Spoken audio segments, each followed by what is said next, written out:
Hello दोस्तों, नमस्कार। कैसे हैं आप? आशा है कि सभी स्वस्थ होंगे, मस्त होंगे और पढ़ाई में व्यस्त होंगे।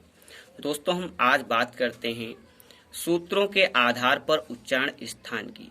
उच्चारण स्थान हमें सूत्रों के आधार पर कैसे जाने जाते हैं। दोस्तों, यदि हम किसी चीज़ को सूत्र के माध्यम से, किसी चीज़ के कॉन्सेप्ट के बारे में हम जान जाएं तो बहुत ज़्यादा बेहतर होता है, रटने से कहीं ज़्यादा बेहतर होता है। तो बात करते हैं, सूत्र पर आते हैं।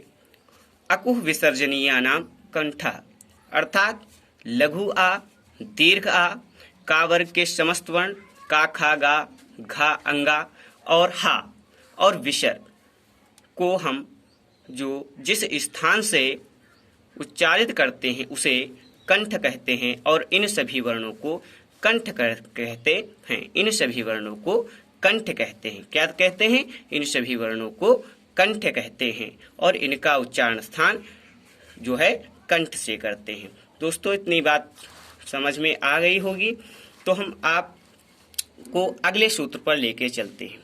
ईचु यशानाम तालु, अर्थात दीर्घ ई और लघु ई, चा वर्ग के सभी अक्षर चा, छा, जा, झा, या और या, और पहली शा जिसे हम तालव्य शा कहते हैं, और आनाम का मतलब होता सबका, इन सबका उच्चारण स्थान, इन सबका उच्चारण स्थान जहाँ से होता है उसे हम तालु कहते हैं।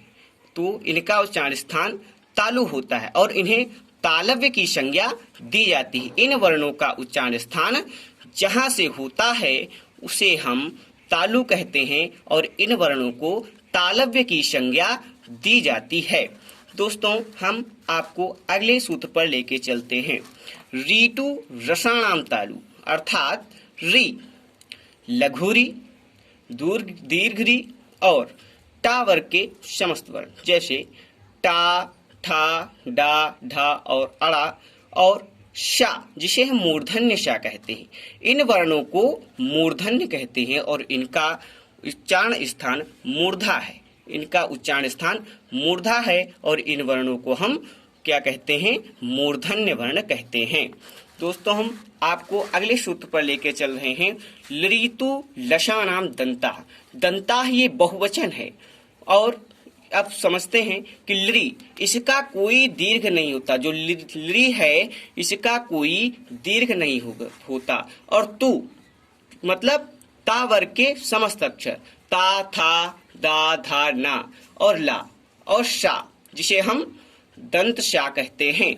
इनका उच्चारण स्थान दंत से होता है, इन्हें दंत कहते हैं। इन वर्णों को हम दंत कहते हैं। अब दोस्तों, अगले सूत्र पर चलते हैं। उपधमानीयानाम ओष्ठौ, अर्थात लघु उ और दीर्घ उ पा वर्ग में जो अक्षर आते हैं, जैसे पा, फा, बा, भा और मा। उपधमानीयाम का मतलब होता है जहां पर आधा विसर्ग पा, फा के पहले लग जाए तो वह वर्ण उपधमानीयाम कहलाता है और इसको हम ओष्ठ से उच्चारित करते हैं और इन वर्णों का उच्चारण स्थान ओष्ठ है और इसको हम ओष्ठ से उच्चारित करते हैं। तो आप एक सीधे से सूत्र से इन 25 वर्णों को तो ऐसे आसानी से जान सकते हैं। कु, चू, टू, तू, पू, जिसे कु का मतलब का वर्ग, इसमें 5 अक्षर का, खा, गा, घा और अंगा, इसका उच्चारण स्थान कंठ।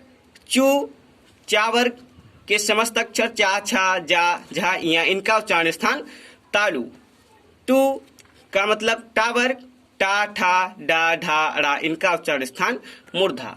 तू का अर्थ ता वर्ग, ता, था, दा, धा, ना, इनका उच्चारण स्थान दंत। और पू का उच्चारण पू के समस्त वर्ण जो होते हैं पावर के, वे पा, फा, बा, भा, मा जैसे हैं, ये ओष्ठ से उच्चारित करते हैं। तो इसमें सीधा सा याद करने का फार्मूला है कि कु, चू, टू, तू, पू, और ऐसे ही इधर क्रम से याद कर लेते हैं कि कंठ, तालु, मूर्ध, मूर्धा, दंता और ओष्ठ। कंठ, तालु, मूर्धा, दंत और ओष्ठ। तो दोस्तों, ये हमारी वीडियो यदि आपको पसंद आई हो तो हमारे चैनल को सब्सक्राइब कर लीजिए और अपनी राय कमेंट बॉक्स में जरूर दें। धन्यवाद।